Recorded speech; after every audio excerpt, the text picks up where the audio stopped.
ঢাকার ৬ স্থানে আজ তারেক রহমানের জনসভা, বক্তব্য শুনতে ইসিবি চত্বরে নেতাকর্মীদের অপেক্ষা। উন্নয়নের পক্ষে ধানের শীষে চাইবেন এলাকাবাসীর সমর্থন।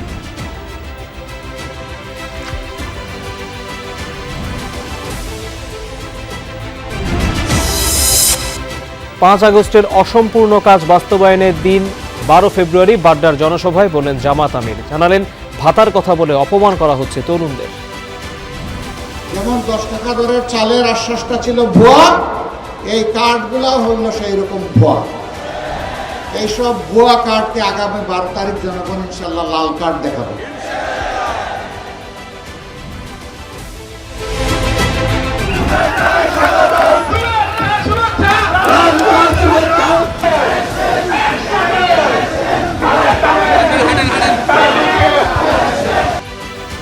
শেষ মুহূর্তের প্রচারে দম ফেলার সময় নেই প্রার্থীদের। ভোটারদের সাথে সখ্যতা করার চেষ্টা, জয় পেলে জনবান্ধব কর্মসূচি বাস্তবায়নের আশ্বাস। আদর্শের পরীক্ষায় আমরা উত্তীর্ণ, আলহামদুলিল্লাহ।